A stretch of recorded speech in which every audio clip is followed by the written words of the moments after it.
அன்பு மாணவ செல்வங்கள் அனைவருக்கும் வணக்கம். தொடர்ச்சியாக 2ஆம் நிலை காவலர் தேர்வுக்கு தேவையான முக்கியமான பொதுறிவு வினாக்கள் நம்ம பார்த்துட்டு இருக்கோம். இன்றைக்கி நம்ம முக்கியமான பொதுறிவு வினாக்கள் தான் பார்க்க போகிறோம். சரிங்களா? ஃபஸ்ட்டு கொஸ்டின் பாருங்கள்.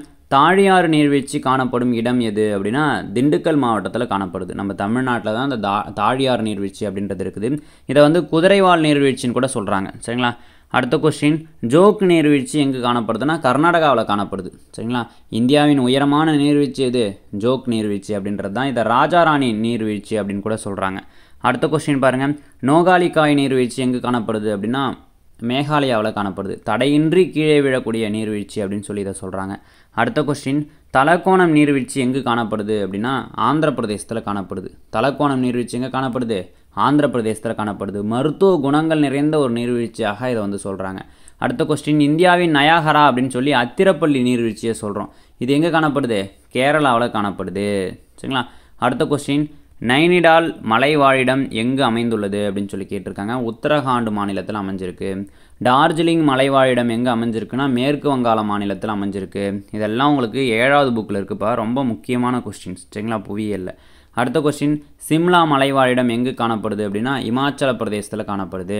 அடுத்த கொஸ்டின், புகழ்பெற்ற வைஷ்ணவி தேவி கோவில் எங்கு காணப்படுகிறது அப்படின்னு சொல்லி கேட்குறாங்க. காஷ்மீரில், ஜம்மு காஷ்மீரில் தான் இருக்குது. சரிங்களா? அடுத்த கொஸ்டின் பாருங்கள். புகழ்பெற்ற வாரணாசி எங்கு காணப்படுது அப்படின்னா உத்தரப்பிரதேசத்தில் காணப்படுது. அடுத்த கொஸ்டின், கருப்பு தங்கம் என அழைக்கப்படுவது எது அப்படின்னா பெட்ரோலியத்தை வந்து நம்ம கருப்பு தங்கம்னு சொல்கிறோம். சரிங்களா? அப்போ கருப்பு வைரம் என்று அழைக்கக்கூடியது எது? நிலக்கரி. சரிங்களா? அடுத்த கொஸ்டின் பாருங்கள். பெட்ரோலியம் உற்பத்தி செய்யும் முதன்மையான நாடு எது அப்படின்னு சொல்லி கேட்டிருக்காங்க. சவுதி அரேபியா தான் பெட்ரோலியத்தை அதிகமாக உற்பத்தி செய்யக்கூடிய முதன்மையான நாடு. சரிங்களா? அடுத்த கொஸ்டின், இந்தியாவில் பெட்ரோலியம் முதன்மையாக உற்பத்தி செய்யக்கூடிய பகுதி எது அப்படின்னு சொல்லி கேட்டிருக்காங்க. உங்களுக்கு இது வந்து கொஸ்டினே ஆக்சுவலி தப்பு. சரிங்களா? இந்தியாவில் மிகப்பெரிய எண்ணெய் வயல் அப்படின்னா மும்பை ஹை. சரிங்களா? இதுவே மிக பழமையான எண்ணெய் வயல் அப்படின்னா திக்பாய் அப்படின்றது தான். அப்போ பெட்ரோலியம் அப்படின்றது முதன்மையாக எங்கே உற்பத்தி செய்யப்படுகிறது அப்படின்னு சொன்னீங்கன்னா டெல்டா பகுதிகளில் தான். இது வந்து டெல்டா பகுதிகளில் வந்து பார்த்தீங்கன்னா உங்களுக்கு இயற்கை வாயு, சரிங்களா, பெட்ரோலியம் இது எல்லாமே காணப்படுது. உங்களுக்கு மாடல் கொஸ்டின் பேப்பரில் இப்படி தான் கேட்டிருப்பாங்க. சரிங்களா? அப்போ கீழ்கண்டவற்றுள் எங்கே வந்து பார்த்தீங்கன்னா பெட்ரோலிய படிவுகள், இயற்கை எரிவாயுக்கள்லாம் காணப்படுது அப்படின்னா ஆப்ஷனில் வந்து பார்த்தீங்கன்னா டெல்டா பகுதிகள் இருக்கும். சரிங்களா? அதே மாதிரி வந்து பார்த்தீங்கன்னா 3மே டெல்டா பகுதி கொடுத்துட்டு இவை அனைத்தும் அப்படின்னு சொல்லி கொடுத்துருப்பாங்க. அப்படி தான் கொஸ்டின் வந்து உங்களுக்கு கேட்க முடியும். அடுத்த கொஸ்டின் பாருங்கள். மிக குறைவான கார்பனை கொண்ட நிலக்கரி எதுனா ஃபீட் அப்படி இல்லைனா மரக்கறி அப்படின்னு சொல்லலாம். மிக தரம் குறைந்த நிலக்கரின்னு கூட இதை சொல்லலாம்.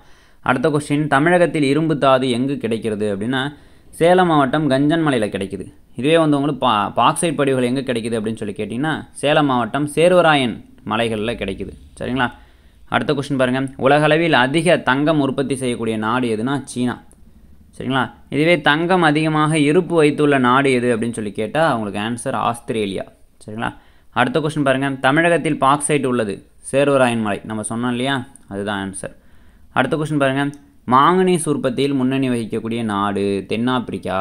சரிங்களா? தென்னாப்பிரிக்கா. அடுத்த கொஸ்டின் பாருங்கள். தமிழகத்தில் சுண்ணாம்புக்கல் இருப்பு அதிகமாக இருக்கக்கூடிய மாவட்டம் எது அப்படின்னா திருச்சி. சரிங்களா?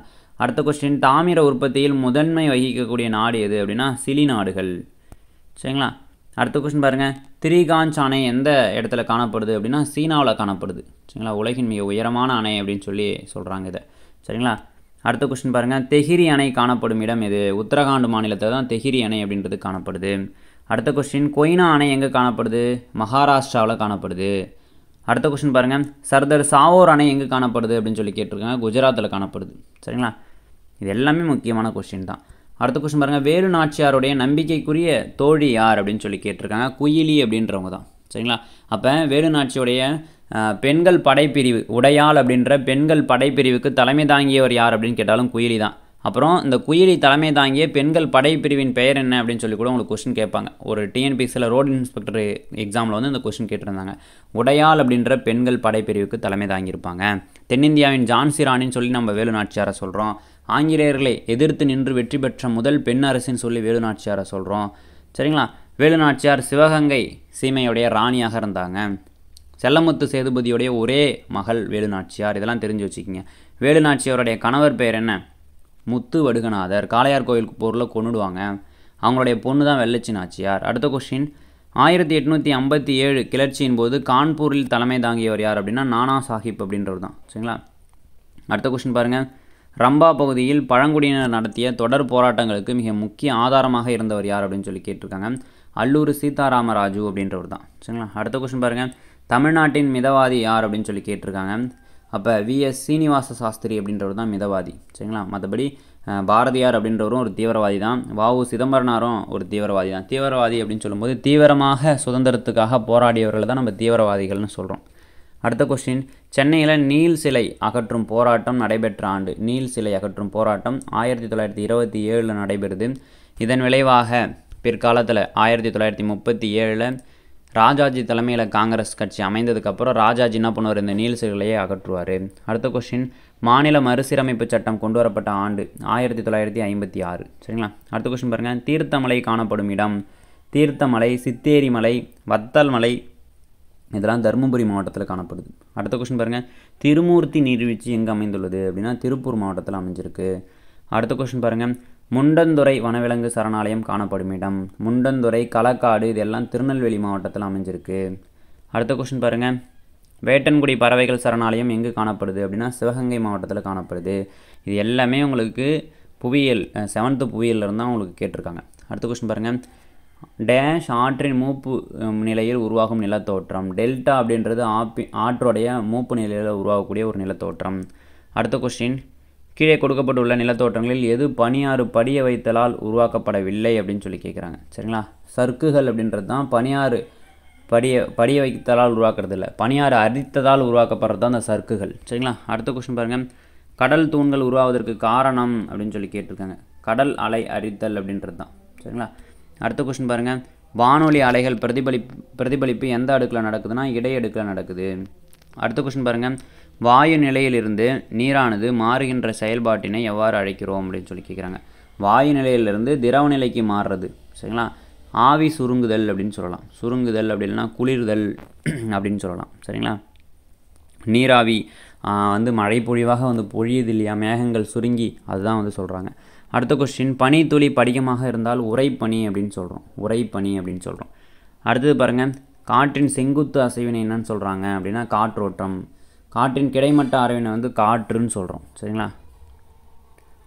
அடுத்த கொஸ்டின் பாருங்கள், சுந்தாகழி எந்த பெருங்கடலில் காணப்படுதுன்னா இந்திய பெருங்கடலில் காணப்படுது. அடுத்த கொஸ்டின், கடலடி மலைத்தொடர் உருவாக காரணம் என்னென்னா புவித்தட்டு விலகல் அப்படின்றது தான் சரியான விடை. அடுத்த கொஸ்டின், மழைக்காடுகள் பல்லுயிர் தொகுதிகள் அதிக விவசாயத்திற்கு பயன்படுத்த இயலாது. அதுக்கு காரணம்னா மிக அதிகமான ஈரப்பதம் இருக்கிறதுனால அதை நம்ம விவசாயம் செய்ய முடியாது. அடுத்த கொஸ்டின், மக்கள் தொகை பற்றிய புள்ளி விவர கல்வியை நம்ம மக்கள் தொகையியல் அப்படின்னு சொல்கிறோம். அடுத்த கொஸ்டின் பாருங்கள், வளிமண்டலத்தில் உள்ள பசுமை குடில் வாயுக்களால் படிப்படியாக அதிகரிக்கும் புவி வெப்பத்தை புவி வெப்பமயமாதல் அப்படின்னு நம்ம சொல்கிறோம். சரிங்களா. ரொம்ப டேஞ்சரான ஒரு விஷயம் இது. அடுத்து பாருங்கள், நில வரைபடத்தில் உறுதியான கருத்தை வெளிப்படுத்துவதற்கு பயன்படுத்தப்படும் நிரந்தர குறியீடுகளை நம்ம முறை குறியீடுகள் அப்படின்னு சொல்கிறோம். முறை குறியீடுகள்னு சொல்கிறோம். தீ விபத்து ஏற்படும் போது நீங்கள் அழைக்க வேண்டிய எண் எதுனா 112 அப்படின்றது தான். ஆபிரகாம் லிங்கன் அப்படின்றவர் அமெரிக்க ஐக்கிய நாடுகளின் ஜனாதிபதியாக இருந்தவர். ஆபிரகாம் லிங்கர் தான் என்ன சொல்லியிருப்பார், மக்களாட்சிக்கான இலக்கணம் வகுத்திருப்பார். மக்களே மக்களுக்காக செய்யும் ஆட்சி தான் மக்களாட்சி அப்படின்னு சொல்லுவாங்க. சரிங்களா.